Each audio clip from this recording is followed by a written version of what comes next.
Welcome to Outside the Box for Week 18. Hopefully, we have everything set up correctly. This is a new setup for us, but I have my YouTube channel on. Okay, I turned off my YouTube. Great. This is a stochastic and fantasy points production. We're going to look at the tools for both stochastic and fantasy points to find the best plays on Week 18, which is obviously a unique slate since there are a lot of different motivations for different teams. So it'll be an interesting slate to talk about. While you're coming in, please like the video, subscribe to the YouTube channel if you haven't already done so, and hit that notification button so you can get alerts when our shows go live. Scott, we had some unexpected difficulties coming in here this morning, so we haven't had a lot of a chance to talk about what we're going to talk about on this slate. But I think it all starts with motivation.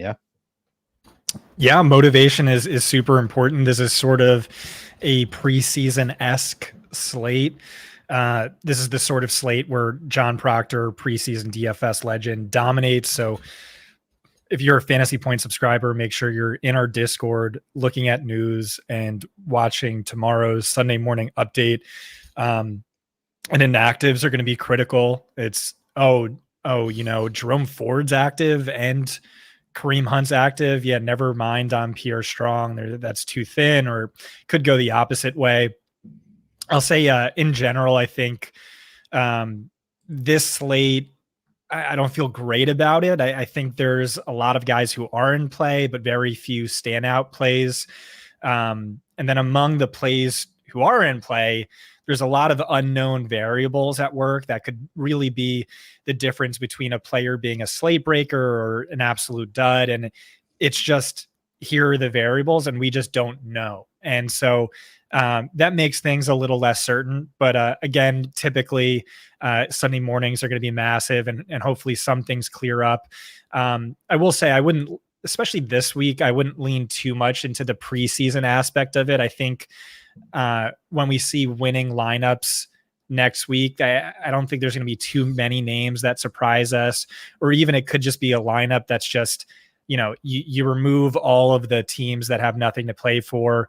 And it's just what you'd expect from a typical slate, maybe plus a Jordan Mason or someone like that.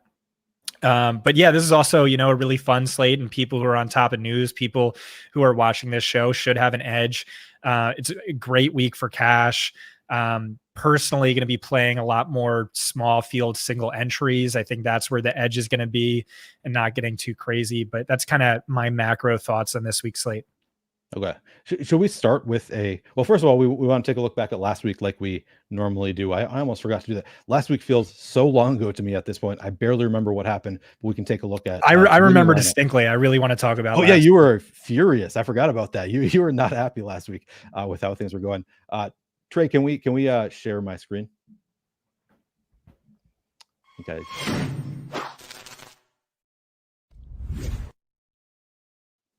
Okay, there you go. So here is the winning lineup, and I will get your feedback on it, Scott. But it starts it's Lamar Jackson with Zay Flowers. Well, I had not looked at the winning lineup. It does not have Isaiah Likely in it. That is a bit of a surprise. We do not have anybody from Miami as a bringback, so just single stack there with Lamar. We've got Kenneth Walker, Travis Etienne, Darius Slayton Darius break the Slayton, as you call him, Scott. Devontae Adams went off. George Kittle, Wan'Dale Robinson, Texans defense. Do you want to comment on just this lineup? I got a lot to get off my chest. All right, let's hear it. I got a lot to get off. So it actually wasn't a bad week for me. I love Darius Slayton last week, and so my Tyrod teams did really well. Could have done insanely well if Christian McCaffrey stayed healthy, or you converted all of those Elijah Mitchell points to him. If Tyreek Hill didn't bobble that one target in the end zone, if Tua didn't get hurt, if he had a typical Tyreek game, because remember that's what I define the slate by, is like I want to have this unique lineup with the three major slate wreckers. Kyron Williams obviously did hit. I think CMC definitely would have hit had he stayed healthy. And then Tyreek, there was a little more uncertainty there. He clearly banged up. But that's the route I went. And I don't hate that process. I like the uniqueness of it. I like the upside to that. And like I said, the Tyrod plus Slayton stack did really well. Especially if you add, like this guy did, Wan'Dale Robinson to the mix. One thing I got wrong, and like, this is bad process, and I'm so mad at myself for missing it. So I went super heavy on Brock Purdy. I love Brock Purdy. I'm like, I get that this shouldn't really be a game where they're pushed too heavily, but you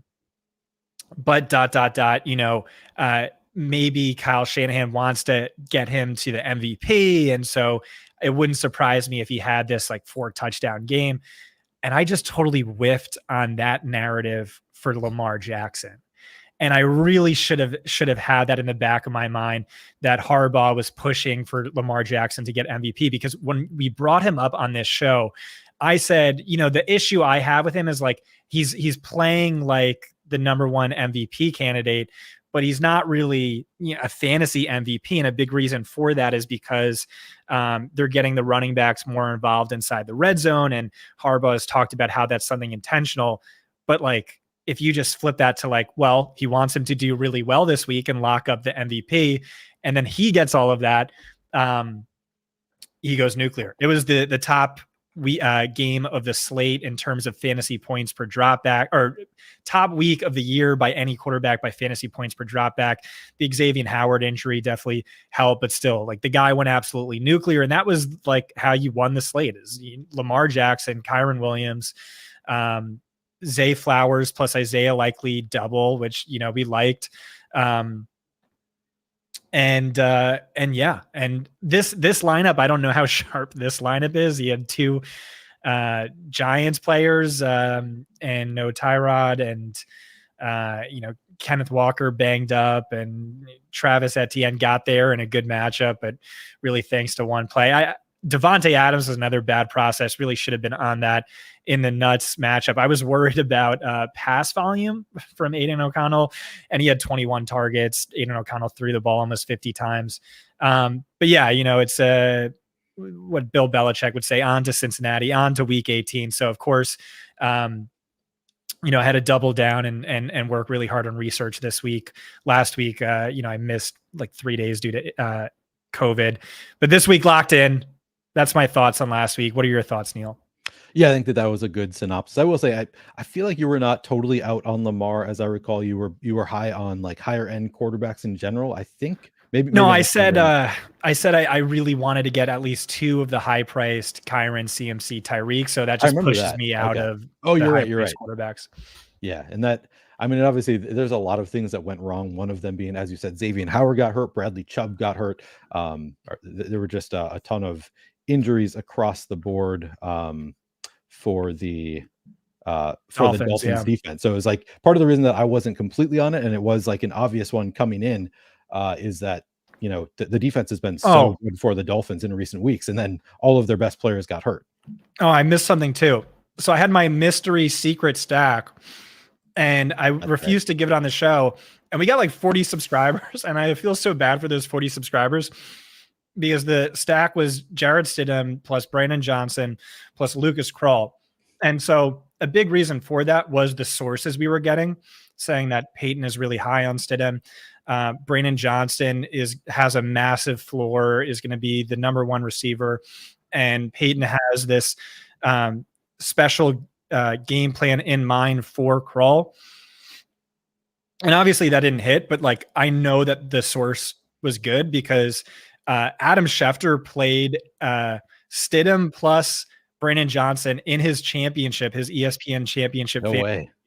And in the morning went on live on ESPN and said Lucas Krull was going to be heavily involved. But that's the thing about sources. Like, you could have perfect sources and it's just wrong. Like I heard from a front office person at an NFL team, I felt so good about it, that the draft is going to go 1, 2, 3, 4, 5, 6.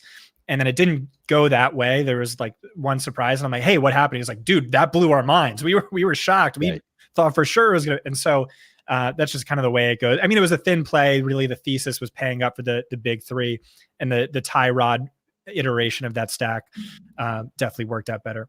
And I would say like the source wasn't necessarily even wrong. Like that might have been their intention. We want to get the ball to Brandon Johnson, Lucas Krull, but like that's what they are trying to do. Like the football games don't go as teams are Yeah. planning ahead of time. So no matter how much the team wants to get the ball to Lucas Krull and Brandon Johnson, like it's little Jordan Humphrey who had one of the better plays of the year. I thought like that was just an insane touchdown for little Jordan Humphrey getting there instead. Still had a little bit of run for Lucas Krull. I haven't dove into the numbers, like how much usage he actually got last week. But I don't think it was necessarily wrong. I think it was just didn't work out, which is going to happen more often than not. Like games just don't go as teams plan them to go. So yeah, I wouldn't beat yourself up over that one too much. It seems like that was more just it didn't get there. And you can see even the winner here had a Jarrett Stidham lineup. That's interesting. Hey, way to go. Brock Purdy. Never mind. This guy's sharp as hell. Yeah, exactly.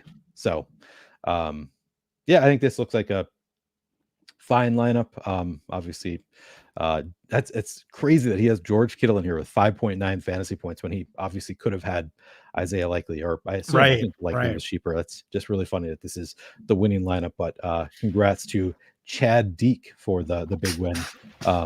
Yeah, I mean, maybe not my favorite lineup, but I don't hate this lineup either. I think that it's it has the stack. It has a lot of pieces that were kind of unique and made some sense here. So I think it's a nice looking lineup.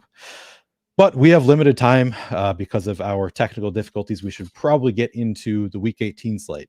Do you want to, before we get into position by position, do you want to take a look at all at, talk about this cheat sheet at all? This is Graham Barfield's cheat sheet about motivations. Are there any teams, Scott, that you're just like, yeah, I'm not going to play anybody from that team because of their motivations, or any teams that are like more appealing to you because of their Week 18 motivations? Not really. I think everyone's in play, even you're looking at this 49ers Rams game, which is like such a preseason game. I like Ronnie Bell from that game. You can sell me on Ronnie Rivers. There's going to be like games I just flat out avoid, but that's kind of more so just, no one from these teams have done anything all year, more than motivation or bad matchups and stuff like that. Right. Okay. All right. Well, that's and you can find this Graham Barfield's Twitter. He tweeted out a link to this page, which I believe is free. At least you can see the cheat sheet on his Twitter page. So if you want to take a look at the motivations for yourself, you can find that on Graham Barfield's Twitter, which is, I bet I can see it here. Yeah, at Graham Barfield. Okay. Let's dive in, and I'm going to pull up the top stacks tool from Stochastic. And I'm going to refresh, make sure that we have the most up-to-date information here. We'll start talking about the high-owned quarterbacks. Makes sense. Dallas, Dak Prescott, we're expecting 13% ownership, followed by 8.4% going to Nick Mullins, and so on down the way. So let's start with, Dak is the only chalky quarterback, I would say. So let's start there. How are you feeling about Dak at 13% ownership, Scott? Yeah, so this is a game they want to win. I think that's important.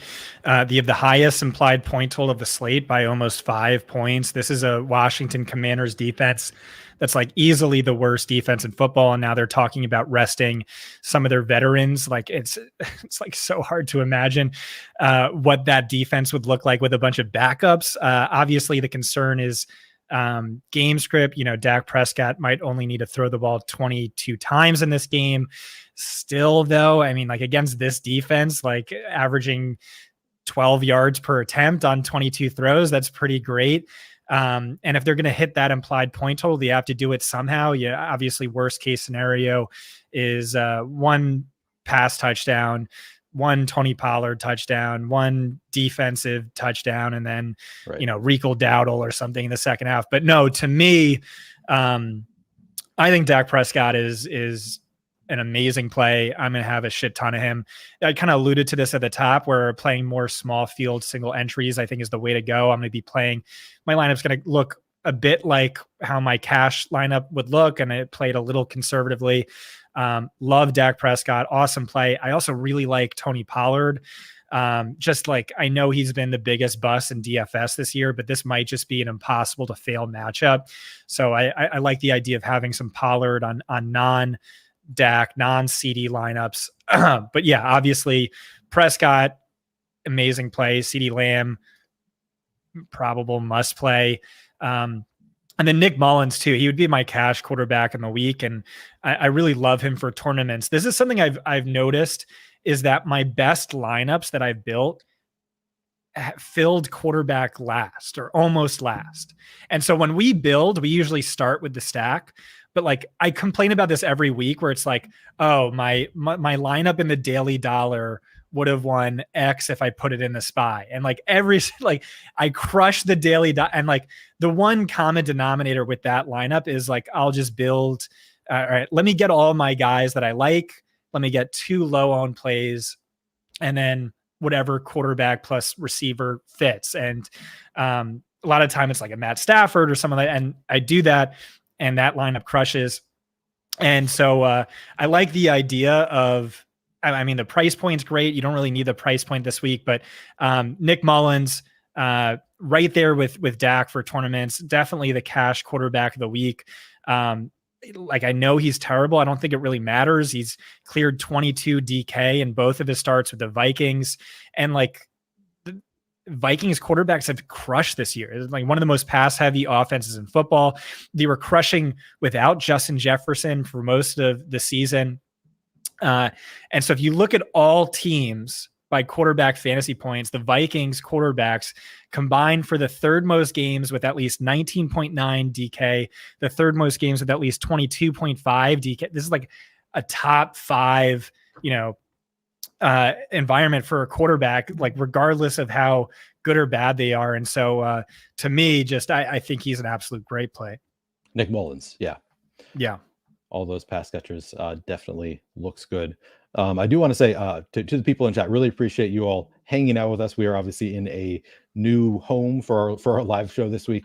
So appreciate that you guys found your way over to the Fantasy Points YouTube so you can watch along with us. And I really appreciate all of the support from everybody in chat and over the past 24 hours. It has been a long 48 hours for me, but feeling really good about it. And of course that also starts with Scott, who was the first person that I told outside of Stochastic, the first person that I told that I was laid off. And did you tell me before you told your wife? No, I did tell my wife. That is okay. The second person I told, and within about an hour of telling Scott, I had a DM from a higher up at a DFS website saying, "I hear you're a free agent and you might be looking for a new home." So the support has been awesome. Starting with Scott immediately, job hunting for me. So thank you to everybody, and of course thank you to Scott from the start. The support has been awesome. Okay. So beyond the chalky quarterback, let me just hit on that one more time. I don't know if I sold it well enough. Vikings quarterbacks have combined for the most games of at least 22.5, the third most, 22.5 or 19.9. That's more than the 49ers. It's more than the Ravens. He's 5,100. He smashed this Lions defense just 2 weeks ago. Great play. And then after that, you'll see Seattle versus Arizona, and you'll see Arizona versus Seattle slightly below that. I think that's the clear number 3 option. Is just really good stackable upside on both sides. I've been like kind of poking some holes in it. Like, I think we're underrating just how big of busts Metcalf and Lockett have been this season. Part of that being JSN being a reliable number 3, just kind of spreading that pass attack out a little bit more. Kenneth Walker's in a smash spot, but he's seriously banged up. James Conner has been like running hotter than the sun, and he's in a smash spot, but he's very game script sensitive. Vegas kind of thinks they're going to lose this game, although it should be competitive. Do you really trust Greg Dortch? I love Greg Dortch, but how much upside does he have? Trey McBride, that one's a little more obvious. But yeah, I just on paper, that's the way it should go. It should go Dak in what should be a smash spot. Mullins, insane value. People were just really underrating how good of a play he is. Even you throw out the salary, and then 3, this highest over under game of the slate, which with really good stackable upside on both sides. So all that makes a ton of sense to me. Okay. So you like the Minnesota Detroit game has the highest over under on the slate, you're saying? No, Seattle, Arizona. Oh, gotcha. Okay. I thought you were just poking holes in Seattle, Arizona. I mean, that's what I keep saying. Is like I keep trying to poke holes in it. It's like not hard to do, but at the end of the day, it's the game with the highest over under, and you don't more stackable upside. Like Detroit side, you really do worry about motivation. You have nothing to play for, and it would be stupid for them to play the starters the whole game. But the thing is, like, Dan Campbell is saying, like, you know, like he's a football guy, and he's saying right now the plan is to play our guys, and he's like one of the most honest coaches in football. A lot of these guys just lie through their teeth, but he's honest, and so there's risk there. And so it's like, is there a bring back we feel comfortable with Mullins? Whereas if you're stacking Geno, the bring back is Trey McBride or James Conner. And so that's why that makes sense to me. But I will say, end of the day, do prefer Dak plus CD. That's just so easy, and maybe a second option, or Mullins. And honestly, like, we're going to get to this in a few minutes anyway, but I like Jared Goff as a contrarian option. You know, it's not smart, but, you know, maybe Dan Campbell's not smart. And so as a large field tournament option, no one's playing him. It's a home game. I like leaning into that for large field tournaments where you want to get a little bit more unique. You want to chase upside. So when you say that it's not smart, you mean it's not smart for Detroit to be playing Jared Goff the entire game? They have nothing to gain from it. And like, imagine if Amon-Ra St. Brown, God forbid, picks up a high ankle sprain. That's so damaging. So, I mean, if I were him, none of these guys would play a snap, but they're going to play a little bit. And you know, what if they played the whole game then, you know, and the field's not on it? Again, it's thin, but large field tournament. I mean, Amon-Ra has an insanely good matchup. He could get there in just, you know, 2 or 3 quarters of work. So interesting. I don't think of the Vikings being an insanely good matchup for anybody, but I guess maybe I need to click on slot. Oh yeah, there it is. The top matchup for slot receivers. Yeah, that's interesting.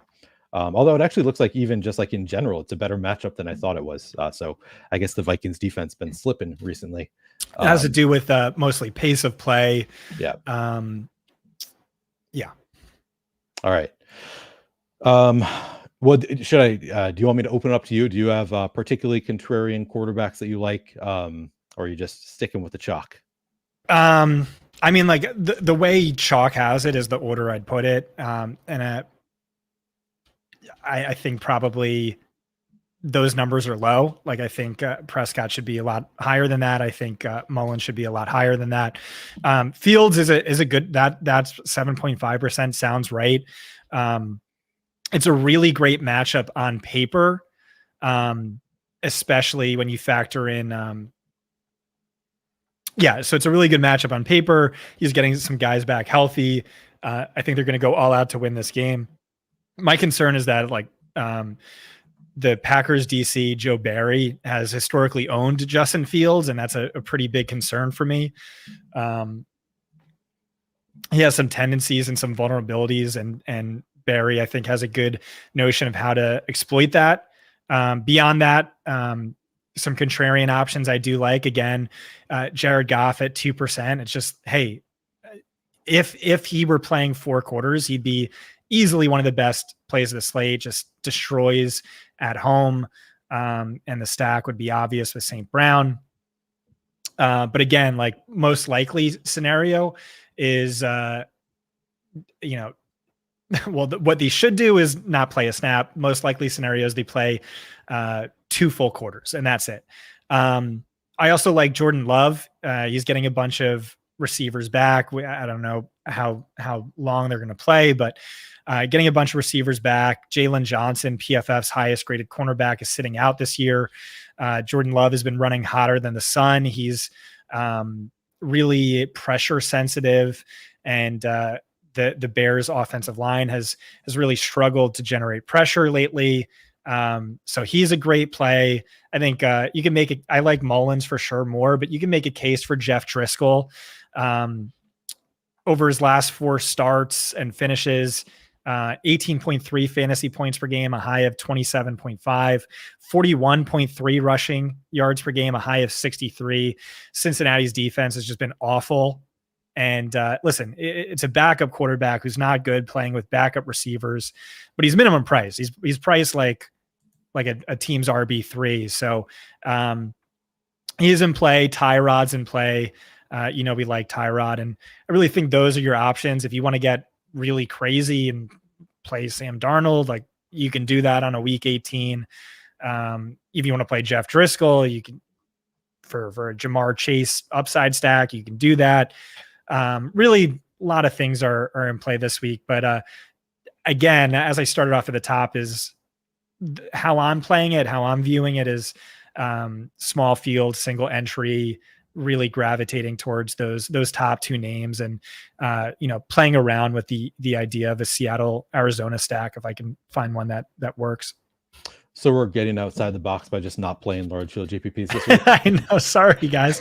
I guess for when one of our Millie lineups, we got to make either a Goff stack or a Mullen stack with maybe one or two bringbacks on that. So I'm assuming at this point that you are just not believing that the Eagles are going to play their starters for very long, because that's like one of the games that stands out to me like right away. Like, oh, the Eagles against the Giants, it's a nut matchup. Devontae Smith is out, so it's going to be even more condensed to the top receivers. But then it's like, are they really going to be playing late in the game? Like they're not going to have a ton of motivation, most likely late in the game. What's your feeling on Jalen Hurts and the Eagles in general? Yeah, what Sirianni said was, we're going to go out there to play, but yeah, we'll do some scoreboard watching, and we'll see. He said that. Okay. That is a factor. And so basically, the most likely outcome is that Dallas gets out to a 25-0 lead in the first quarter, and Sirianni sees that and he benches all of his guys. But you never know. And like, hey, what if like Dallas is losing this game, which is, I think, impossible, but you never know with the NFL, and they play 4 quarters and it's AJ Brown in a nuclear spot. Here's an idea. Let me throw an idea at you. Yeah. With that in mind, that they're going to be scoreboard watching, could you correlate, like play? Yeah, I've thought of the Eagles. Okay, then play the Eagles with your Commanders. Like play Commanders in your Eagles lineup. Yeah, because if the Commanders are doing well, then the Eagles are going to keep going later, maybe. Yeah, so like I definitely thought. I just think the likelihood of that is so slim. But I mean, I guess the upside is massive. I just personally don't see them playing more than a half. But like you said, it is in that spot. Yeah, that's it's at least an interesting. Well, the Eagles' offense has really struggled lately. That's a factor too. Yeah, they have, but I feel like they're still a good offense. I don't. Maybe I'm just like, I'm not even an Eagles fan. Like I've thought they're going to win the Super Bowl like since the draft essentially, and like I've seen all this information to disprove that they're as good as I think they are, and I'm still just like, no, but I think they're going to be good when it matters. Even though like they've had important games and they still haven't been good. So I'm probably just wrong about how good the Eagles are. But it's a great matchup, and I don't know, it's going to be condensed. I'll think about playing like one lineup or a couple lineups maybe with Hurts, and then including Commanders in those lineups, and hope that game stays competitive so the Eagles have to continue laying on the gas. I don't know. It's a interesting game to talk about. I always write up like a bunch of guys and then I delete them just like to condense the player pool in my article. But one I wrote up and kind of liked and then deleted was Trevor Lawrence. And it's just because, Christian Kirk is arguably the best value of any player in any week this season. I love Calvin Ridley for tournaments. Evan Ingram, I think, is an awesome tight end value. He's hurt. He hasn't played well through injury, but he's someone I'd consider at that low ownership for sure. I mean, he's a better play than Stidham. Trevor Lawrence, yeah, and Easton Stick in my mind, yeah. Yeah, looks good in the top stacks duel. 2.9% ownership, 7.3% chance of Jacksonville having the top stack. And obviously everybody's playing Christian Kirk anyway, so you can just throw the quarterback on there pretty easily. Yeah, it's an interesting spot. Any other quarterbacks you want to talk about? I don't think so. All right, I'm trying to see if there's any others that I want to ask you about. Any others that really stand out? In play. Baker, yeah. I don't think he's a great play, but he's in play. Yeah, I feel like we've talked about all of the quarterbacks that I had the most interest in, or the quarterbacks I wanted to hear your thoughts on. Should we move on and talk about some running backs? Yeah, let's do it. All right, well, let's see if I don't believe we have ownership up here, in which case we can use the fantasy points ownership. Actually, let me see if it is available. Just under ownership projections. All right, we have. It's a 2-game slate. Oh, that's probably what's tripping you guys up. Yeah. If you want to go to fantasy points, we have it. Darren Manser does an awesome job with our ownership projections. We track how accurate we are. We're typically, you were right there, research and news. Oh, it is in research and news? Yeah, in the middle, at the bottom. DFS. Right there. Go. Yeah, and we're typically like first or second every single week. So shout out to Darren. He does a really good job. And then we will do running backs. Okay. So you are projecting Jordan Mason to be the chalk running back, 33% going to Jordan Mason, 22% each to Tony Pollard and Pierre Strong. You can tell this is a week 18 slate, just looking at the running backs you're expecting to get the most ownership. Let's talk about everybody 15% and up to start. So Kenneth Walker's at 15%, James Conner 17%, Zamir White 19%, Zeke 19%, Pierre Strong, Pollard 22%, and then Jordan Mason 33%. Maybe start at the top and work down. How are you feeling about these ownership levels on the chalkier running backs? Yeah, I mean, Jordan Mason, that one's kind of obvious. Elijah Mitchell always dealing with injury. He's currently questionable. He was the clear RB2 last week, and he did get some volume. So McCaffrey's for sure going to be inactive. I think they take it easy on Mitchell, deploy Mason as the workhorse. We'll have to wait and see on Tyrion Davis-Price. He's going to be playing against a Rams backup defense. And so extreme value, really good upside. But this is the outside the box show. If you want to poke a hole in it, I think it's easy. It's, hey, maybe Mitchell gets more work than we expect. Probably more likely Tyrion Davis-Price gets a lot more work than we expect. He's running behind backup offensive lines. Shanahan doesn't care one way or another if they win this game. And you could say a similar thing about Pierre Strong. Again, you're going to want to see inactives for Ford and hopefully Kareem Hunt, who's old and banged up. But again, 4K, insane value.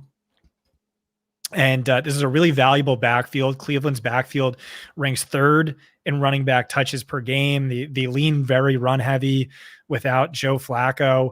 But again, poking holes in it. It's a Jeff Driscoll led offense. We're not sure he's going to be a bell cow. It could be a committee because they do apparently like committee backfields.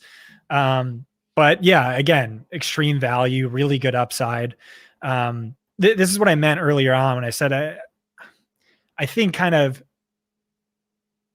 like neglecting the preseason guys is a way to go this week to be a little unique.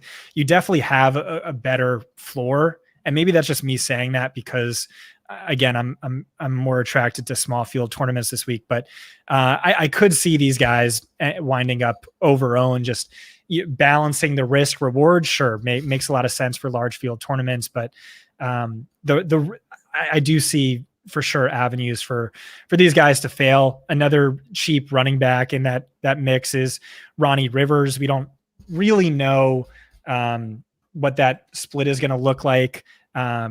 He's another 4K running back, probably a committee with Royce Freeman.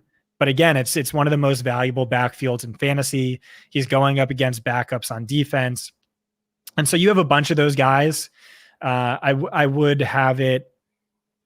I think I'd go Mason, Strong, Rivers. Yeah, I think that's probably right. And then to talk about the, non-preseason-y guys, Pollard makes sense to me, 22%. Like I think that's fine. The hole to poke at him is he's sucked all year. He's been one of the biggest busts in football. He's not efficient at all. Yes, he's running bad on touchdown luck, but throw that out. He's still not playing well. He's also been really hampered by extreme game scripts, and this looks like an extreme game script game. Counter argument is like, I really think this is just an impossible to fail matchup. And there's massive upside, whether that's, Dallas decides to exploit them through the air, which is most likely, or on the ground. Like maybe they want to get Pollard to end his regular season on a high note. But since week 9, Commanders are giving up a league high 33 fantasy points per game to running backs. That includes a season high for Pollard in week 12 with 22.3. So I think he's a good play. I think that ownership makes sense. I think that's fine. I'm just thinking, like, if it is a game script where we don't think the Cowboys, and I guess we're anticipating they're going to be laying on the gas, but is there a case for like a Rico Dowdle if he's active? Yeah. I haven't looked if he's. I think there is. I think that's like a perfect Neil play this week. That's very much a Neil play, going with that RB2. And I'm thinking the same thing for the Eagles is the actually more obvious one to me of the like, well, maybe they don't want to play DeAndre Swift if they're, not really playing for anything. Is this the Rashad Penny week that we've been waiting for forever? Oh man, that would be awesome. That's a little too thin for me. Just, maybe it's Gainwell or Boston Scott or something like that. But yeah, if you want to go the Neil route, I'll sign off on Rico Dowdle. I didn't write him up, but I get it. Zamir White, I think, another obvious play. Just Raiders running back has been smashing this year in positive game script. White himself has been on a tear, really good volume the last 3 weeks. It's the nuts matchup against the Broncos. So that one's obvious. Zeke too. You can sort of quibble with the upside just because of how broken this offense is, but really great usage, really great volume. He's hit 20 DK in 2 of his last 4 games. Jets are a bit of a run funnel. They're a favorable running back matchup. So all those guys kind of make sense to me as values. Yeah. The reason I'm looking at this sheet is because I'm trying to think of, I wonder if there is going to be an ownership edge to teams going against teams that usually have good defense. Because you kind of brought this up with the 49ers, usually have good defenses, but are going to be resting the starters. Like, is Ronnie Rivers is the Rams running back this week? Is that correct? Ronnie Rivers going to get less ownership than he should because they're playing against the 49ers? People are like, well, you don't want to play a running back against the 49ers, but then of course it's not actually the 49ers if they are resting their starters. Like, do you think there's going to be an ownership discount on some of these players because of their theoretical matchups against good defenses that are maybe not actually that good this week? Yeah, the team that really stands out to me in that regard is the Bengals up against Browns backup. So you look at the salary on DraftKings and you see like, oh, bad matchup, avoid, but it's, hey, they're not trying to win. They're going to have key backups playing for most of the game. Ideally, you never really know, but yeah, I'm pretty sure. And so Joe Mixon is one of my favorite low-owned GPP plays of the slate. Jamar Chase, I worry about the injury, but if he were fully healthy, he'd be, one of the best plays of the slate. You could play Jeff Driscoll. But yeah, that's definitely one that stands out to me. Where do we have Mixon? He's 3%. 3% ownership. Yeah. So the concern with him is that okay, maybe they want to get an extended look at Chase Brown, see if they have something there so they can get rid of Mixon. But if he just gets his typical workload, awesome play. Since week 13, he ranks 2nd in XFP per game, 6th in fantasy points per game, really smashing with Driscoll across the full season, insanely game script sensitive. And they're 7-point favorites this week. Up against backups, he's really at ownership, one of my favorite plays of the slate. But there is that risk again that maybe they want to get along. That's what I meant about these variables that just you just don't know. Right. And it makes things murky, but still with that factored in, I really like Mixon this week. Okay. I was thinking maybe Chase Brown because it seemed like he was trending toward getting more of a role, but just 3 carries last week for Chase Brown. So it does not appear that he's actually eating into Mixon's workload as much as he looked like he might for a little while. I wanted to touch on this comment because I had not seen it. 888 says, did nobody see the report that Jaleel McLaughlin is expected to have an increased role this week? Plus he started last week. What is your level of interest in Jaleel McLaughlin or any Broncos running backs? Yeah, so I did not see that. That's interesting. The question I would ask is like, okay, what does like an expanded role really mean when he only played on 19 snaps last week, 28% snap share. So you bumped it up to 45. Is that really doing anything? Guy hasn't had more than 9 carries in any game, more than 5 targets in any game. That still feels thin to me, but I don't know. You never know. I don't even know what his price is. I'd have to do a little more digging. Yeah, I feel better about it than you do. If it is a contrarian play, but let's see, where is here he is. 1% ownership at 4,400. That's kind of interesting to me. Like if he's going to be that low owned against this Raiders defense, both teams kind of out of the hunt. I agree with you. It's murky. Like, what does it mean increased role? But like, do they really want to be playing Samaje Perine and Javonte Williams in week 18 when they're already done for the year? Like maybe it's worth it for the Broncos to give him a real role. It's at least an interesting play. I'm glad 888 brought it up. Well, I'll say that's definitely been one of our biggest philosophical disagreements is like, I really chase bell cows. I really chase volume. Yeah, true. I never flirt with like guys who seem like capped at like a dozen touches unless it's Devon A-Chain the God. But yeah, so that's just not the type of running back play I'll ever gravitate towards. Okay. That's fair. But that could just be me. Like that definitely is a philosophical difference for us to an extent, at least. He's also like an explosive playmaker, and like that we see the NFL trending more in that direction. The guy in the Ravens, Keaton Mitchell, Devon A-Chain, all these like undersized options. And you know, like we've seen that was Alvin Kamara's role his first 2 years with Sean Payton. That was Darren Sproles, and those guys were like DFS winners. So definitely smart thinking. Something I'll have to dig in deeper into after the show. Yeah, no, I like I like that you brought it up 888. At least it's an interesting play to me, somebody to consider. Any other running backs that you want to talk about here, Scott? Yeah, someone just brought up Aaron Jones. I think he's a really good play. You know, he looks fully back. He's hit the 100-yard bonus on DraftKings 2 weeks in a row, 6 yards per carry in both games. He wasn't really hitting for DFS, and the reason for that was he was playing on just 2 of the team's 7 snaps inside the 5-yard line. That was going to AJ Dillon. Well, guess what? Now he's out. And the matchup, though, you dig into it, it's like really tough for running backs on the ground, but insanely favorable to running backs through the air, like 3 times as favorable as any other defense in football. I think they're allowing the highest check down rate. And so it's a little bit of a concern that Jones hasn't really been too involved in the passing game this year.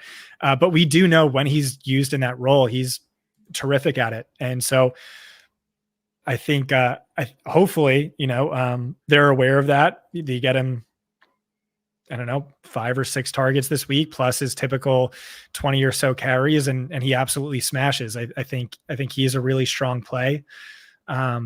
The question I've been having is do I like him more than James Conner? Conner just been like unreal heater in recent weeks. And the concern again is he is very game script sensitive. He's not really involved in the passing game. He's averaging under 10 receiving yards per game this year. And his volume jumps by like 34% in wins. Cardinals are underdogs, but the spread is close. The on paper matchup is awesome. Seahawks since week 9, league highs in rushing yards per game, yards per carry, touchdowns. I think you add it all up, and I think he's, you know, there's a little bit of concern there with the game script, but definitely an awesome GPP play at the running back position. And so him versus Aaron Jones is a question I've been asking myself. And what Aaron Jones is 6,300, James Conner 6,100. So pretty similar in price. Any other running backs to talk about here? Yeah, this is an absolute smash spot for Kenneth Walker. He's also extremely game script sensitive, and game scripts in his favor. I do just really worry about that shoulder injury. Maybe that leads to a reduction in touches or a reduction in efficiency. But if he were fully healthy, he'd be one of the best plays of the slate. And so that upside is still there. I think Saquon Barkley is being a little slept on. He's only 6,900. He's kind of been a tremendous bust this year, but the underlying usage is elite. And I don't think a lot of people have noticed this, but the Eagles have really morphed into being one of the top run funnels in football since Matt Patricia took over. And if you're looking here, you'll see top 5 matchup on paper. And again, like an insane run funnel measured by pass rate over expectation. So I think he's a little interesting. Rashad White is, his price tag has really jumped. He's up to 7,600 now, but the guy just insanely consistent, really good volume. This is a must-win game for the Buccaneers, and it's a great matchup. Carolina just got gashed by Travis Etienne, top 5 matchup on the full season. And so he's another good play. You can quibble with the upside relative to the salary now, but again, this is what I said to start off the show is there's a lot of guys who are in play to me and are good plays, but like you're trying to find standout plays, you stand out above the rest. And it's a little bit trickier. I do like, probably at ownership, Joe Mixon is going to be one of my favorites. Jahmyr Gibbs, I think this is the last running back on my list. Jahmyr Gibbs would also be in play at 5%. It's just, he's been smashing, and, maybe Dan Campbell's true to his word and plays these guys, but that feels thinner to me than a Joe Mixon. Some players I wrote up and then deleted. I didn't hit on Breece Hall. Breece Hall, I think, is a really strong GPP play. He's hit 26.5 DraftKings fantasy points in 3 of his last 4 games, a high of 43.1 over the last 2 weeks, 16.5 carries, 12.5 targets, nearly 160 yards from scrimmage per game. And since week 8, more targets than Puka Nacua, Cooper Kupp, Chris Olave, more receiving yards than Kupp, Diggs, Travis Kelce. The on paper matchup's brutal, but just like that target volume and just how money he's been of late, I think he's another good GPP play. I wrote up Bijan Robinson. I wrote up Chuba Hubbard. I wrote up maybe one other guy, but I ended up crossing them off my list. Those guys they're in play. I just didn't really see them as being better than some of the other names I talked about. Pro tip, guys, if Scott ever talks about a player that he wrote up but then deleted, that player is going to smash. That always happens. All year. I know. All year. It's all the guys that you're like, here's a Galaxy Brain play. Maybe I should think about writing him up. And then you don't do it, and then they smash.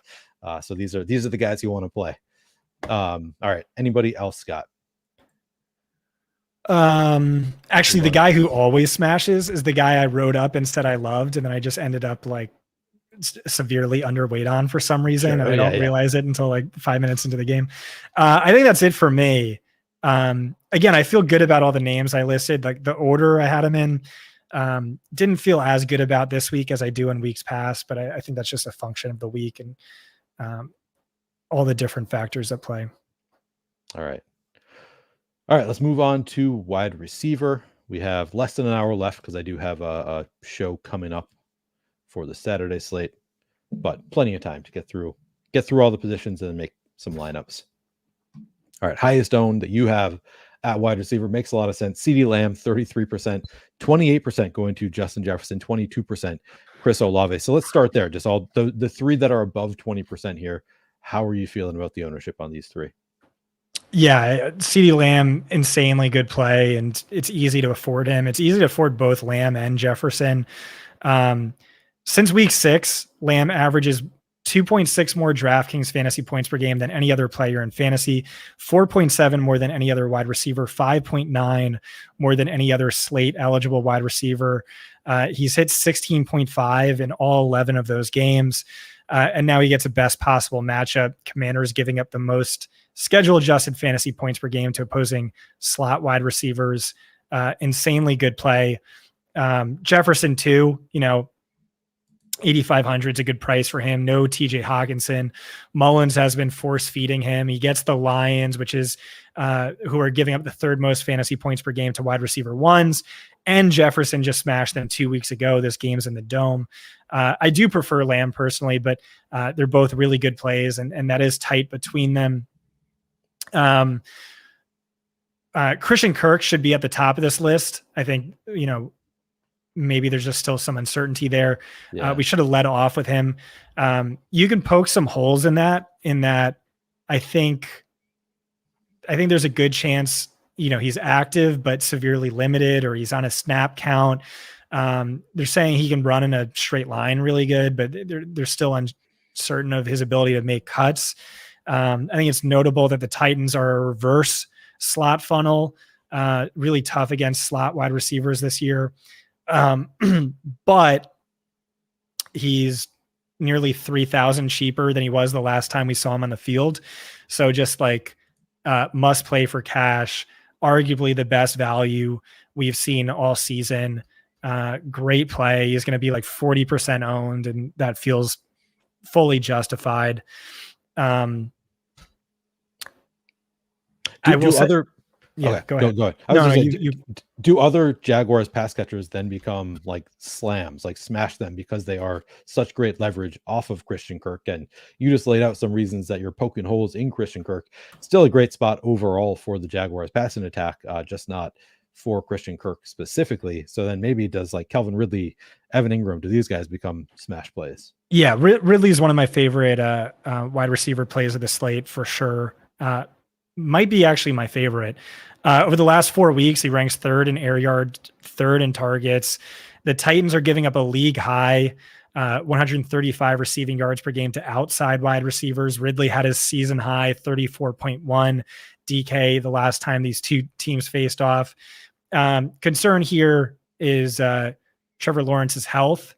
The volume is really good for Ridley in those games, but like the efficiency was really poor. But still, maybe my favorite GPP wide receiver play of the slate is Calvin Ridley. I love Evan Ingram as well. We can get to him in the next section. But yeah, he for sure stood out to me. I'll say I like Chris Olave. I wrote up Chris Olave. I think 22% is a bit much, especially relative to Calvin Ridley, relative to DJ Moore and some of these other names. He did like destroy the Falcons the last time these two teams faced off. He had 114 yards and 7 catches in just 2 quarters and then left with an injury. DJ Moore just destroyed them. That said, Olave's big game came against Jeff Okudah, who has since been benched. And then Olave had a top 5 matchup last week and he flopped. So I like him. I just don't really love him at 22% relative to a DJ Moore or Calvin Ridley. Devontae Adams, I think, is for sure overowned against Patrick Surtain, one of the best shadow cornerbacks in football. Tyler Lockett, I think, is pretty overrated. Doesn't have too much of a ceiling this year. He's a high of 25.9. He's cleared 23 times, but across his other 13 games, just averages 8.8. I get that he's a value and it's a great matchup. He's a good guy to sprinkle in, betting on that game going over, but just like he's been overowned like every week. And I feel like he's a little overowned. DeAndre Hopkins, same thing. I either wrote him up and deleted it. Yeah, I think that's what I did. But another guy who's just, the production hasn't been there. He's like Tyler Lockett, maybe 3 games over 20, and then the rest of the time, single digit fantasy point per game. It's a great matchup, but he's had top 3 matchups schematic and on paper for like 4 straight weeks now and really hasn't done anything with it. Demario Douglas, another guy, either I think I wrote up and then deleted or just like bumped him down in my rankings. He's the Patriots' new Jacoby Myers. He has no touchdown upside, but the target volume's good. You could play him in cash, but I wouldn't play him in GPPs at that ownership. Drake London, I only play in home games. So I'm not really excited to play him either. Amon-Ra St. Brown, again, nuts matchup. Concern is it's stupid for Detroit to play their starters. I like Ronnie Bell a lot.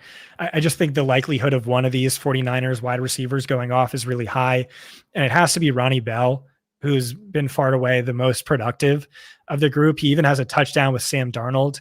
I think that matters. I'm always preaching about the backup connection. Yeah. Quarterback rapport is real. And so is he as good of a play as Christian Kirk? Absolutely not. But at ownership, he's probably still behind him, but like a good play. Like a legitimately great value. DK Metcalf, kind of same thing as Lockett. He has reached 20.5 DraftKings fantasy points only once the entire season. Okay, he scored 40 points in that game, but still, again, just great matchup for sure, but just hasn't been the DK Metcalf we become accustomed to. I don't know. I'm kind of losing my voice here. A bunch of names to talk about. Any thoughts that you have? Yeah, so you brought up Jacoby Myers as the no touchdown guy, which was the Patriots version of Jacoby Myers. Rance brings up that Myers has more TDs than Davante Adams so far this year. He's been getting obviously a lot more touchdowns with the Raiders this year. You talk about Davante Adams being shadowed by Patrick Surtain, potentially at least part of the game. Does that make Jacoby Myers more interesting to you? Like he's 5,400. If Davante Adams is going to get that shadow coverage, maybe Jacoby Myers, maybe that opens things up for him a little bit. We saw the pass volume last week, as you referenced earlier with Aiden O'Connell. Maybe some of that pass volume just goes to Jacoby Myers instead of Davante Adams this week. Does that interest you at all, or is that too Galbraith to go to 4% owned 5,400 Jacoby Myers? Yeah, he's a guy I wrote up and then deleted. The volume and production just hasn't been there with AOC. If it was Jimmy Garoppolo starting, I'd be all in, but that's not the case. Okay. 888 says Mike Evans is criminally underowned, or does appear though. He's only 4% owned in a must-win game for Tampa Bay. Any interest in Mike Evans here? Yeah, I do. I like him a lot. He's probably my favorite sub 5% wide receiver. Like the guy's been smashing all year. Why is he continually hovering around 5%? I have no idea. I like the matchup. So Carolina's brutally tough against wide receivers this year, really mostly a function of play volume and game script. But Evans smashed these two teams when he faced off in week 13. He dropped over 30 DK fantasy points. And I think that's because of scheme. The Panthers play cover 3 at the highest rate in football by a wide margin, 50% of their defensive snaps. Evans is just destroying cover 3 and cover 3 heavy teams this year. So I really like that for a player who's been just about dominant all year, excluding one game he left early with an injury and one shadow game. So I like that call. You can make a case for Chris Godwin just based off of target volume, but no, I personally much prefer Evans, who also has the better matchup. Okay. AJ Brown, we talked about reasons to not play the Eagles because they might have nothing to play for late in the game. It's pretty likely they're going to have nothing to play for by like the third or fourth quarter. But we also talked about the ways that maybe they will still need to be kind of keeping their foot on the gas late in the game. AJ Brown now has no Devontae Smith out there, should get monster volume. 6% ownership. What do you think of AJ? I mean, he is 8,700, so it's going to take a little bit to pay off that price tag. But I kind of feel like he's the kind of guy who, if he plays 2.5 quarters, could have over 100 yards and 2 touchdowns. Yeah, I mean, everything is pointing to this being an eruption spot. Devonta Smith is out. He has the squeaky wheel narrative in his favor. And the last time I said that, I think he scored like 40 DK. Giants secondary isn't good. It's an elite coverage shell matchup. The problem is, again, I don't think he plays a single snap in the second half. But yeah, if you want to take an upside swing for the fences sort of approach in large field tournaments, I think that's fine. But he was personally pretty low on my list. Like I'd rather take that chance with Amon-Ra St. Brown and hope that Dan Campbell is just true to his word.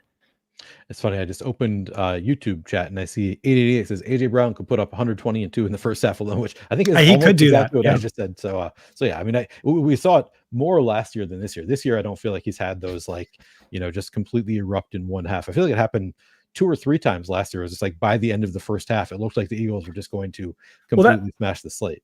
Well, that's part of it. Yeah, this Eagles offense is struggling. They're struggling to find their rhythm. Can you do a sales pitch for fantasy points? I always do this. I put my heat on and then I get so hot for the show and I have to. You do always do this. I know, Yeah, sorry. I can do a little sales pitch for. I've never done a fantasy points specific sales pitch before. Usually I have Scott do that, but if you want to sign up for fantasy points, that is obviously a lot of what we're looking at here. The data suite, of course, is what I use for a lot of my stuff, and I know that it is inexpensive. I don't know the exact price but it was like $50 for the entire year. I'm not sure if there is a prorated price going right now, but it's a good time to sign up. Obviously, you've got all of this receiving data, running back data. You have wide receiver matrices. There is so much information here, so I would check that out if you haven't already done so. And then, of course, this is not part of the data suite. This is part of a different plan here on Fantasy Points, but you can find all of anything you might want to sign up for here on the plans page. So you can check that out. You got the all-in bundle. I'm not totally familiar with all of the offerings in terms of prices, but you can find all of them on the plans page here up at the top of the page. I think that is, I'm going to go back to the grid here under research and news. Is Scott back? Scott's back. Scott's back. Okay. I'm not, I was not prepared to do a fantasy point specific selling point because I don't know the prices or anything, but I did my best just to fill time until you came back. I appreciate it. Did you click on plans and show I did. it? I did. Okay. I clicked on plans. I told people, here you go. Here are the different plans you can check out if you are interested. All right. Getting back to wide receivers here. So Calvin, if you look at my article this week, I guess this is where the edge would be is I rank my favorite GPP wide receivers. So excluding the obvious cash guys like Lamb and Jefferson. And number one was Calvin Ridley, 7%. Number two is DJ Moore at 6%. And so again, I keep saying this, this is a tricky week. The concern here is that the matchup's pretty tough on paper in that we're expecting Jari Alexander to shadow, and also that Green Bay has historically held Justin Fields in check. But I'm willing to look past that, weighing the risk and reward. Just because, hey, DJ Moore had a much tougher matchup last week. He smashed against AJ Terrell. Alexander has not been anywhere near as dominant this season. The schematic matchup is awesome. And Moore has just been on fire with Justin Fields. He's averaging 24.5 DK fantasy points per game over his last 8 games with a healthy Justin Fields, hit 22.5 in 6 of 8. Top 3 first read target share with Fields under center. Again, this is a high risk, high reward play. Alexander shadowed and shut down DJ Moore to just 2 catches and 25 yards in week 1. But I think weighing risk versus reward more is and ownership, of course, is one of the better wide receiver plays of the slate. Okay. Number 3 on that list would be Jamar Chase. And again, the concern here is that I don't think he's fully healthy. I think he's basically said he's at like 80 to 85%, something like that, which is not good. But he's up against Cleveland's backup squad. The Bengals are going to be without T. Higgins. Over the last 2 seasons, Chase averages nearly 12 targets per game, 25.5 DraftKings fantasy points per game when Higgins plays on fewer than 33% of the team snaps. And so if he were fully healthy, I might be saying he's a better play than Justin Jefferson at this price tag and ownership. But that is the concern, but I still really like him. After that, I think Jaden Reed and Christian Watson are both interesting. And it's the same concern. It's if these guys were 100% fully healthy, or Jaden Reed was 100% fully healthy, he'd be, one of a top 3 play of the slate overall at any position, maybe. But he's not quite fully healthy. And Green Bay is notoriously takes it easy on their players in their first game back or when they're dealing with injury. And that's the case for both Reed and Watson, but the upside's undeniable. Since week 9, Jaden Reed leads all players in fantasy points per route run, just insanely productive. He looks good on tape. And then Christian Watson, he was finally putting it together prior to injury, 20 fantasy points in back-to-back games. He also benefits more from the Jalen Johnson injury. He's definitely thinner than Jaden Reed. He's just so volatile and struggles through injuries and stuff like that. But yeah, if Jaden Reed were healthy, one of the best plays of the slate, if Watson were fully healthy, I'd really like him. And so those guys were next on my list. And then super thin plays, DJ Chark, like you could just cross him off because he's not good. And Bryce Young is terrible, but he did just like score 30 fantasy points 2 weeks ago, had a team high 6 targets last week. Jonathan Mingo, 6 targets per game. He's out. It's a top 5 matchup. So I think he's fine. I also like Darius Slayton going back to that well. He's had 90 plus yards and a touchdown in back-to-back games. It's an easy top 3 matchup. Has been really efficient with Tyrod under center. I think Jordan Addison is good. I guess either in addition to Jefferson and Mullins stacks, or maybe leverage off of Justin Jefferson. Mullins hasn't really targeted him much, but like insane efficiency on those targets, 14 targets, 10 catches, 141 yards, 2 touchdowns, no TJ Hawkinson, top 7 matchup. He's fine. And then last name on my list, but the play I'm most excited for, who's going to win me $1 million this week, Neil? 500,000. Oh no. Yes. Who did you say? No, I was saying 500,000 because we're going to make the lineup that wins the million. Oh, okay. Okay. Just want to clarify. It's going to be the lineup that we make on the stream. Justin Ross. All right. That's I should not be at all surprised. You caught me off guard a little bit. You shouldn't have caught me off guard because I know how much you love Justin Ross. I know what they're saying. They're going to condense who they're throwing to. And this week he's going to be the guy, it seems. Is Justin Ross the best of the Chiefs receivers to play this week? I mean, to me, he is. I mean, Richie James is kind of like a low ADOT slot guy, but you can't really fault him for that when he's on the Chiefs because he gets all those they get all those gadgety touchdown stuff. I just like Justin Ross, like just because I've always been a believer. The guy was supposed to be the second coming of Larry Fitzgerald. Like how people are talking about Marvin Harrison Jr., people were talking about Justin Ross. And then he had a million injuries and some off the field stuff this year. I just think he's good at ball, and like he looked good in the preseason, and he would be the player to me with the most upside. He's not as strong of a play as Ronnie Bell. He's not as strong of a play as Christian Kirk, not even close. But if you know me, I have to hype him up, and I'm gonna play him. 0. I couldn't find where he was in the ownership. You've got him at 0% ownership going to Justin Ross. Yeah, it seems like a strong play, to be honest. I totally get it. I can get behind that play. Who do you think is going to get drafted earlier next year in season long and best ball leagues? Jaden Reed or Christian Watson? Probably Reed. I think so too. Probably. That's just since you brought them both up, and I was like, like who is? I feel like Reed is the guy there at this point. Christian Watson's still going to have spike weeks from time to time, but yeah, it feels way more trustworthy to go to Reed than Watson. TT says can't be trusted with Ross and Scott. He thinks that your love is blinding you for your love for Justin Ross is blinding you. I mean, he's probably right. Yeah. Or he's almost I win right. $1 million this week and it offsets all the weeks of me looking like an idiot. That's true. You just got to work out once if nobody else is playing him. What else? Any other wide receivers that you want to talk about? No, I think I hit on everyone I liked. How about outside of CeeDee Lamb, do you have interest in Michael Gallup, Brandon Cooks, any other Dallas receivers? I think you could chase touchdowns with Brandon Cooks. Really, it would just be him or Ferguson where they fit in Dak lineups. I don't have a strong lean one way or the other. Probably prefer Ferguson, but it's interesting. Gallup back down to 41% route participation last week. They've been just like jerking these two around, Gallup and Tolbert. It feels like can't tell who is the guy there as the wide receiver 3. But yeah, Brandon Cooks holding strong. I kind of like Brandon Cooks as a play. I think somebody brought him up earlier.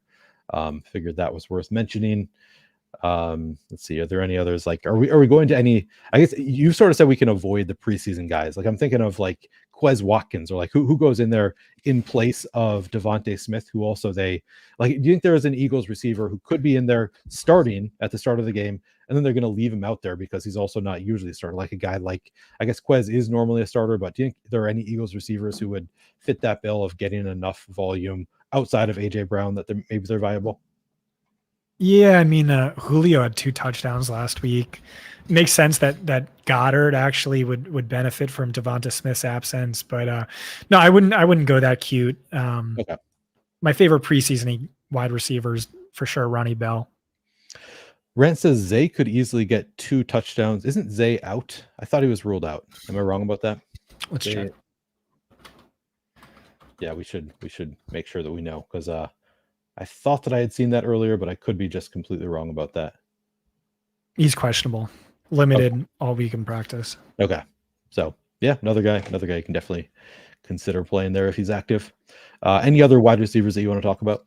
No, I don't think so. All right, we'll move on to tight ends.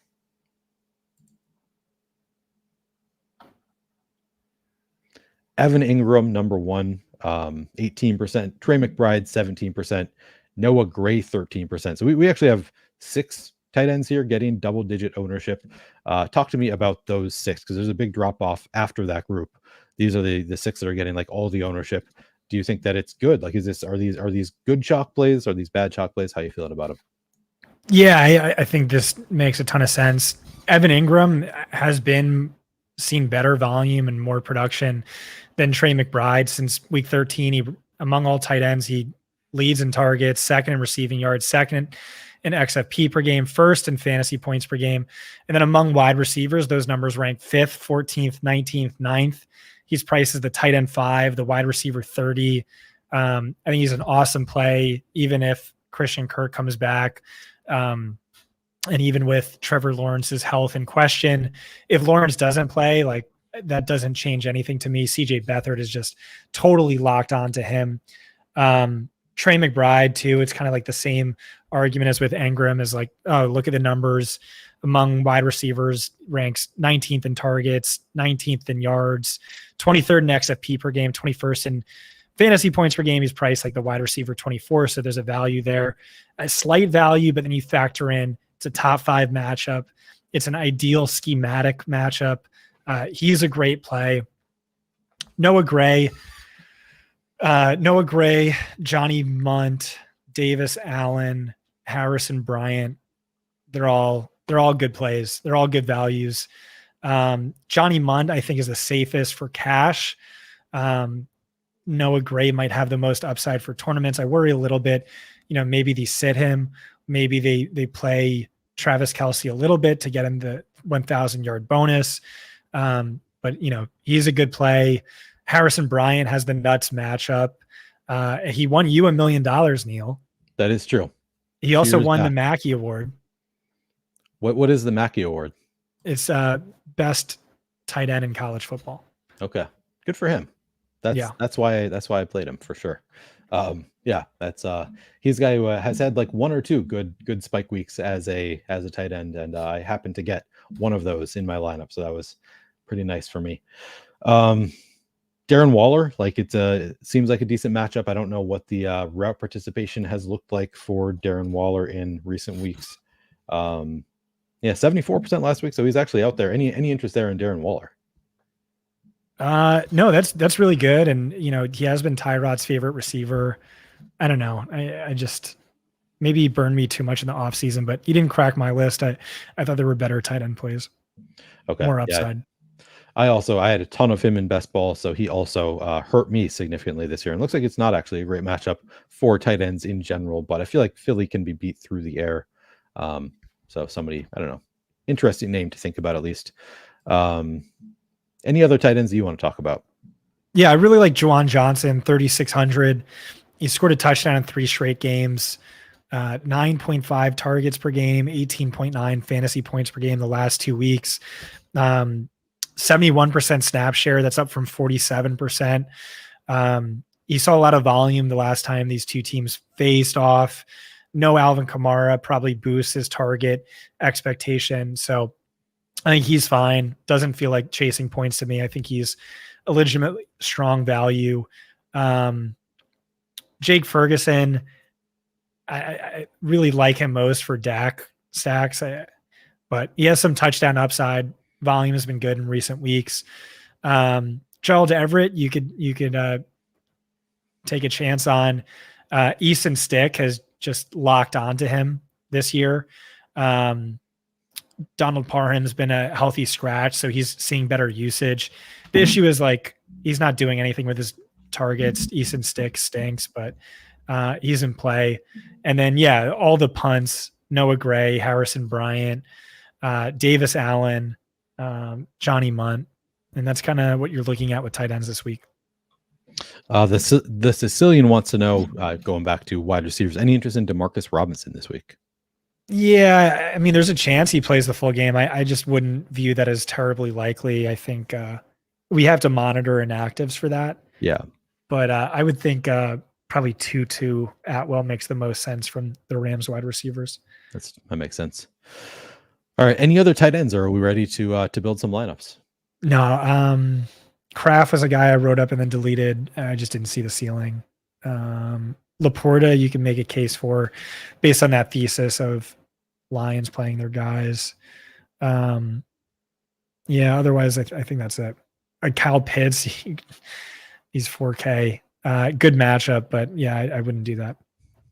All right. Sounds good. Are you ready to build some lineups? It's an interesting week for me. Like I don't have strong takes on like where I want to start lineups, like who I want to force you. Maybe I'll force you to do one Eagles. We'll work through that correlation of Eagles with the Commanders. Somebody else pointed out maybe you can also correlate them just with the Giants. Also makes some sense. It would be Brian Robinson, I guess. That'd be crazy. Hey, and it could happen because Cowboys run defense sucks. It's just they typically other teams don't have the game script to take advantage of that. For sure. All right. So we're just starting our first lineup. Do we just start with Dak, or is there somewhere else you want to start this lineup? No, that's fine. Start with the Dak to CD. Yep. All right. Do you want to double stack it with Ferguson? Yeah. Me too. All right. We've got those three in place. Do you want to include any Commanders, or what do you want to throw in there next? I don't think I want to include a Commander. This is a lineup that we're going to have some issues with salary potentially. Not on this week. Yeah, good point. I was going to say we can throw in Jordan Mason to solve that issue, but there's a million different ways we can go to not worry about salary all that much. Any others that you want to play immediately? No, you tell me. Who of the names I brought up excited you the most at low ownership, maybe? Oh, Joe Mixon. I really like the Joe Mixon idea against. All right, let's put him in there. Yeah, that's a really sharp take, I think. He is also expensive, so now maybe we need to think about throwing Jordan Mason in there. What do you think of Jordan Mason here? I mean, Jordan Mason, Christian Kirk, or do we want to go that's a big question then. Do we want to go Kirk or Ridley on this lineup? I'm still not worried about salary. You're still not worried about salary. All right, let's try Ridley then. I'm going to make you worry about salary. That's my goal now. My goal is to make you worry about salary. All right. So what we're down to 37.50. All right. Ronnie Bell plus either Mason or Rivers or Pierre Strong. Ronnie Bell. Yeah. Then Rivers we could do on the other side of it for a little in-game correlation there. Now 3,900 left for a flex. And so defense. Yep. And I would imagine there's some pretty good cheap defenses against teams that are just not going to play their starters. Chargers? Maybe they accounted for it better than I thought they would. Yeah, Chargers would make sense. Throw that in there. And that leaves you 5,000 for a flex. Easy peasy. Drake London, Josh Palmer. None of those guys really stood out to me. Oh, we didn't bring up Foreman. Yeah, I'm gonna wait until we get news on what's going on there before I give a take. Let me see. Hold on 1 second. Who's in the 4? Could throw Pierre Strong in there, I would assume. Jordan Mason, He's at what, 4K? 4.6. Oh. And then we could think about upgrading if we wanted to at defense. Yeah, why not? I mean, Bengals against all the backup Browns. Yeah, I mean, also correlates with Mixon. Jeff Driscoll sucks. Like that works. He's listed as a quarterback, right? This week. Oh, and it fits the stack, Neil. Yeah, this is a well correlated lineup. Nice. Yeah, exactly. It's a beautiful lineup. We've got Dak with both of his pass catchers. We have Mixon with the Bengals defense. Nice correlation there. We've got Rivers with Ronnie Bell. So this, after your conversation with Russell Miller, I know that you wanted to correlate your lineups a little bit more. This to me is a beautifully correlated lineup. Hell yeah. All right, let's enter it. All right, we got time for at least one more. So let's do a Mullins lineup.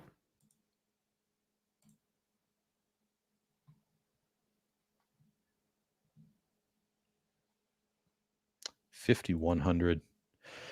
All right, we're stacking. Is it just going to be Justin Jefferson, or do you? No, we'd go either Munt or Addison. I guess probably Munt. Not you want to not include Jefferson? No, that's stupid. Oh, Jefferson and Munt. Yeah.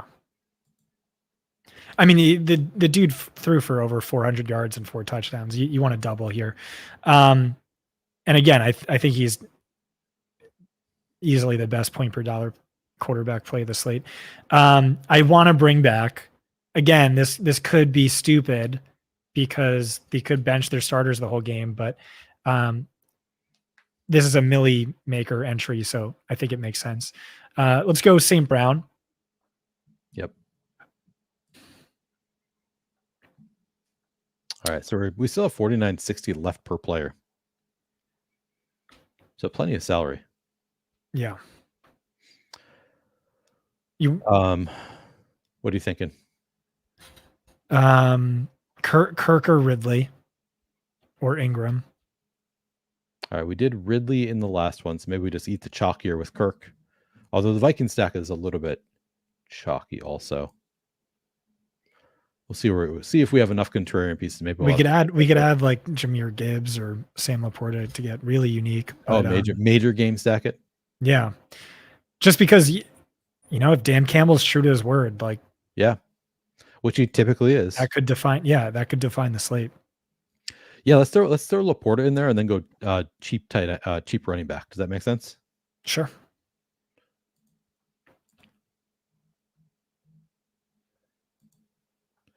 I mean, we still have 5,200. Man, it's just salary is not an issue this week at all. No, I know. Well, since we don't have Lamb, we get. I think we should go Pollard. Okay. 6,500, still 45.50 left per player. I like that. That's good leverage on all of the Cowboys stacks. Could go back to Mixon. We could play Aaron Jones here. James Conner is leverage on the biggest over-under game of the slate. Then we still have 3,000 left for the defense. We can go back to the Bengals once again if we wanted to. Let's see if we Chargers if you want to do that instead. Yeah, I guess Bengals. I think that works. It's a good play, I think. All right, there we have 2. Let's do one more lineup before we finish, and then I got to get out of here. If you think that you have it in you to draft one more Week 18 lineup. Yeah, let's do quarterback last though. Okay, sounds good. Do you just want to do all of your favorite plays? Like start with Joe Mixon and James Conner and I don't know who your favorite. Let's do Joe Mixon, Calvin Ridley, DJ Moore.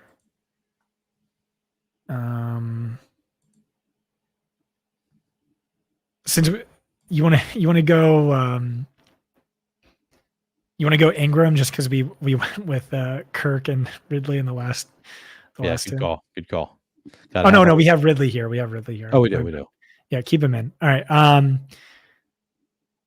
Do you want to pay up for tight end? You want to punt it? We can go McBride. We could go Ooh, I kind of like the Juwan. idea of McBride. What's Juwan's price? They didn't price him up after. All right, 3,600. Oh, let's do